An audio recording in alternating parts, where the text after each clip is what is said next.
All right, well, we're finally done cementing the pond.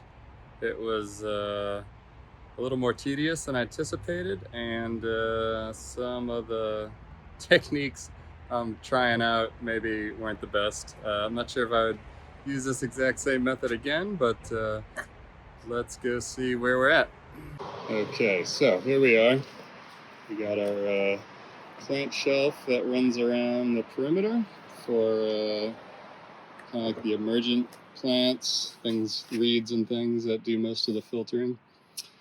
And then we got our depth of 2 feet, so we can put some water lilies down there. It was taking another day or two because I was patching up some cracks that were forming. I don't think there's really any more significant cracks. I mean, there might be, but I think once the biology starts forming and the algae and all that stuff, it should seal up any tiny little cracks. Now, the big question was the burlap. Any advantage? Could I have just plastered the cement against the clay itself? I mean, it certainly would have been easier, but it might have involved a lot more cracking. So hard to say really. The big issue with the burlap was that it was pulling off the walls in some sections. So there are a few little spots that's actually suspended off the earth itself. So, but that's really just my fault for not taking the time to really excavate the walls more gradual, but it was just such a pain in the ass digging out in the soil that I kind of just was over it after a while. So we'll see how we go. I mean, it's a pretty good pond. The one big issue here, before we add any aquatic life, is the cement is going to be leaching into the water and make it a very high pH water for, they say, 1 to 3 weeks. So a lot of people cure it with different sealants and things. There's a lot of waterproofing sealants, but I'm not going to do any of that. What I have read about, although it seems like only one source that people keep copying, was you can use vinegar, about 1 gallon of vinegar to 200 gallons of water, and that supposedly speeds up the leaching process from 1 to 3 weeks to 1 to 3 days, or about 3 days. So I got a pH test meter coming tomorrow so we can start testing it. It's actually a pain in the ass trying to find a reasonable pH test kit in any stores nearby, so unfortunately we're not going to be doing that today. But we're going to fill it up with water, and I'm going to just be doing 5-gallon bucket increments so I can tell how much actually capacity we have, because I don't have a water meter or a flow gauge, which would have been handy. All right, so we're going to get to it.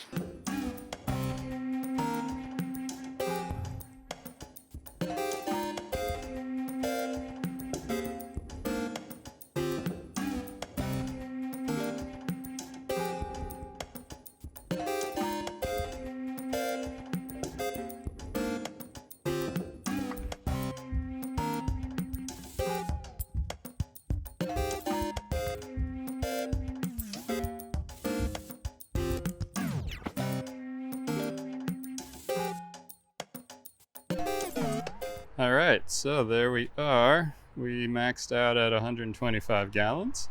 I actually thought it was going to be closer to 200, but that's all right. 100 was kind of my minimum for making this worthwhile, even though it does have some unique shape you're not going to find in a store. All right, we'll test the pH tomorrow, and then we're going to see where we go from there. All right, cheers. All right, here is the pH test, and we had some issues with the water level dropping, so I added some clay to see if that would seal up any potential cracks.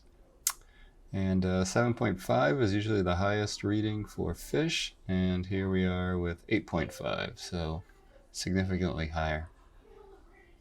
All right, so just to give an update on the pond, it's been holding water pretty well, but it has been dropping a few inches, and it's definitely got some cracks forming, if you can see right there. And so I'm not entirely sure if it's dropping water because the concrete is still absorbing water, or if it's just from the cracks and slowly seeping out. It could also be from around this drainage pipe. Perhaps didn't have the best seal, so we're going to redo that.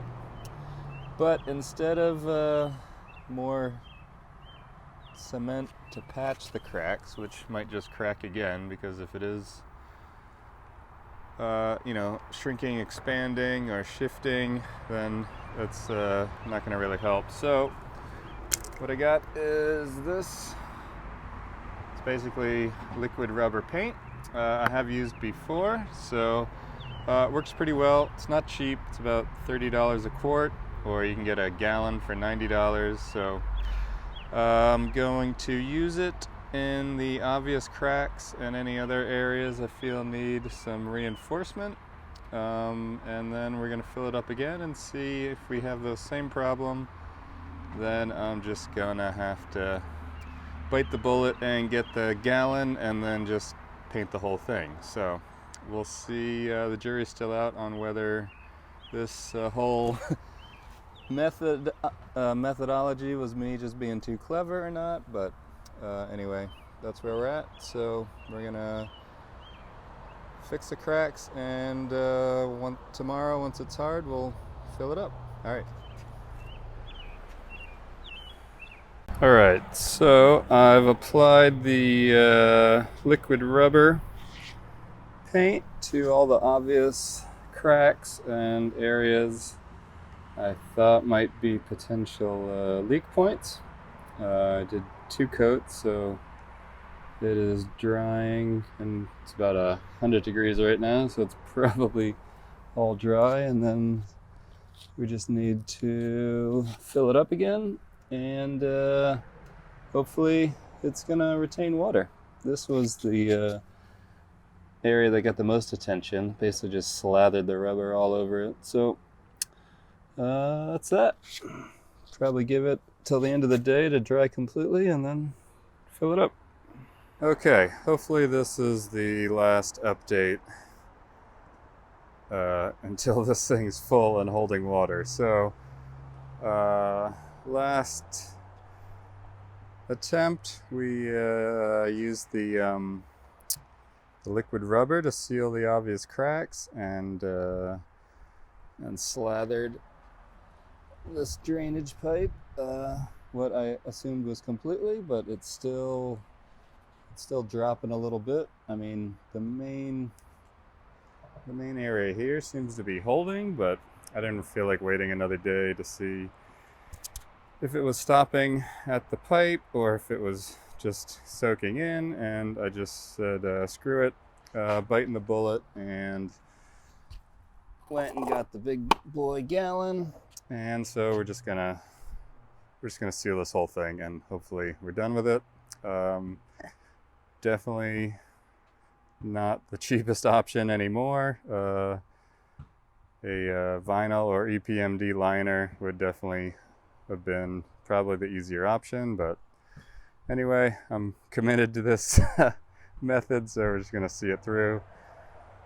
And plus, I really kind of like the look of the weird patina gray cement, so we got the clear paint, so that'll show through. Anyway, we're gonna get to it, and hopefully we'll be filling it up tomorrow, and it'll be staying that way.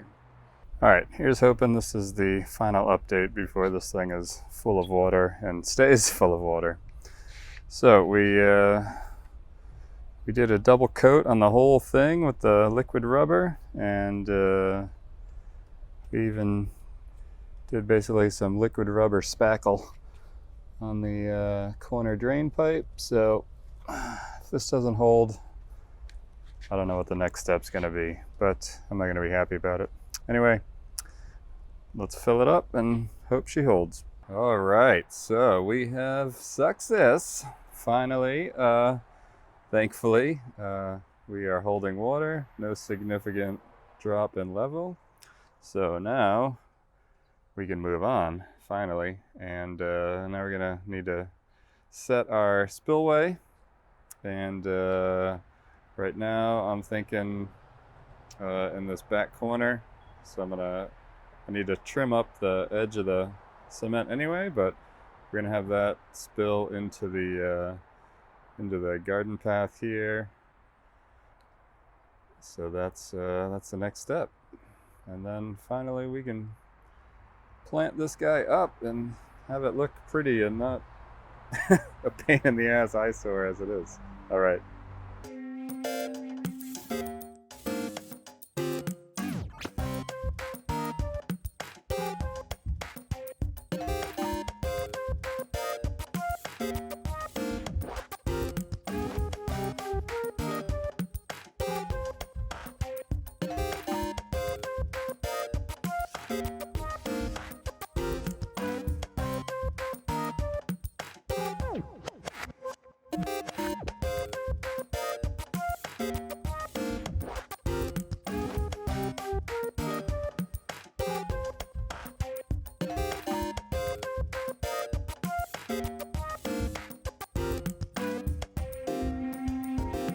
Okay, so we cleaned up the edge and we cut in our spillway, which is in that back corner, and then we had to remove the cardboard so we could dig up our overflow, which is more or less making a little swale out of the footpath. Now, this is obviously a bit of a pain in the ass because I did this in the complete wrong order. Should have done the pond first, spillway second, and then the garden last, but anyway, it worked out in the end, so just a reminder. So now we're just gonna lay down the cardboard and put some new stuff where the old stuff disappeared, and then we can finally get to filling the pond with some good aquatic life. All right, big day today. We're finally setting up the pond. I just got back from a local creek, or more realistically a stormwater drainage channel, to collect some local mud with some good organisms and some little critters, and also a few more plants. So what I'm gonna do first is put the mud down there in the bottom, and then we are going to cover that with the gravel,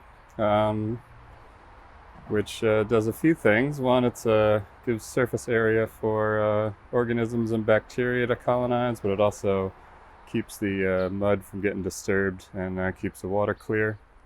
And then in the top rim here, I'm just going to do the straight gravel, no mud, just as those plants are going to be more of the filtering plants.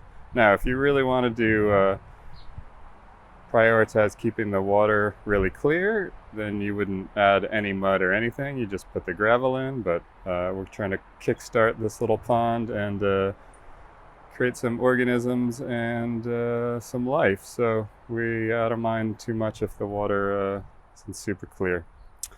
And so we've had this little mini pond going for about 6 weeks, and it's got most of our plants and some snail, even found some snail eggs growing already. So what we got here, we got some azolla or water fern. So that's really cool for two things. One, it's high in nitrogen, so you can use it as mulch in the garden. So you can pretty much, it grows super fast. You can harvest that, and it also will cover the water surface and cut down on evaporation. We got some water primrose. We got some water irises. Let's see, we got some common plantain.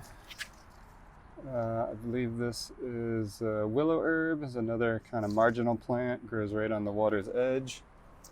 And let's see, we got some water lily, and I forget that one. I'll put the info for you on that. All right, so it's just time to get to it.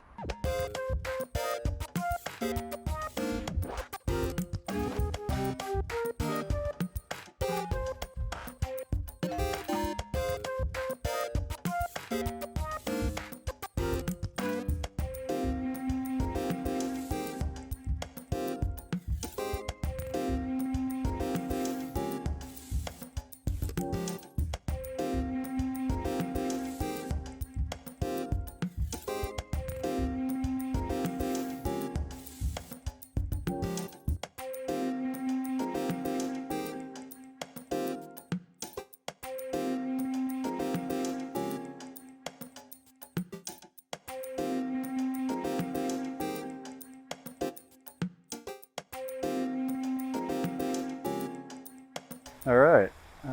So it's all planted up, and now we're just filling it. And we have a vitamin C chlorine filter on the water because the last thing you want to do is put all this effort to bring back some good organisms and kill them all with chlorinated water. So that's if you don't have a filter, then you definitely want to have to fill it up and let it wait for a couple days before you add any life. I mean, you can add plants, but there's a lot of life that comes with the plant roots when you're harvesting water plants.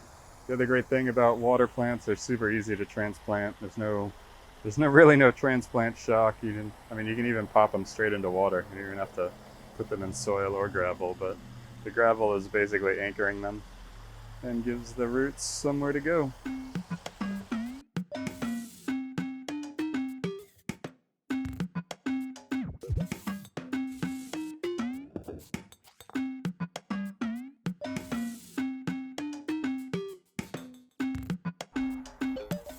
All right, so there we are, all full, and looks a bit mucky and dirty, but that'll settle out in a day or two, and should be nice and clear. And can't wait for it to evolve and expand. Very excited. This is going to be a definitely, if not the my favorite spot to hang out, it's definitely going to be one of them. And the fact that it's right incorporated in the garden is going to have a lot of benefits for us and the wildlife and the garden. Okay, so just one final update. Everything with the pond is fine. It's holding water, all good, but there is this weird thing that happened with the Flex Seal paint. So it's, if you can see, it's got these weird bubbles. So it's pulled away from the cement and it's trapped air in there. And it's not completely everywhere, but it's fairly significant amount. And I called up the company and they're not really sure what caused the problem. It's possible it was just an old expired product, or maybe it just dried too fast because it was really hot. I'm not really sure, but anyway, I was able to return the gallon of paint. I used half of it, and so I was able to return it, which is cool because assuming this continues to hold water, I got my $90 back. So my too clever by half experimental pond technique isn't looking so silly anymore, at least from a financial perspective. Well, that was quite the adventure. Lots of learning going on there, but in the end we got a really nice pond that holds water, and it's going to be a huge benefit to the environment and to my mental health, and support the garden. So not too shabby. All right, hope you enjoyed that. If you're enjoying watching, consider subscribing, hit the like button. All right, we'll see you next time.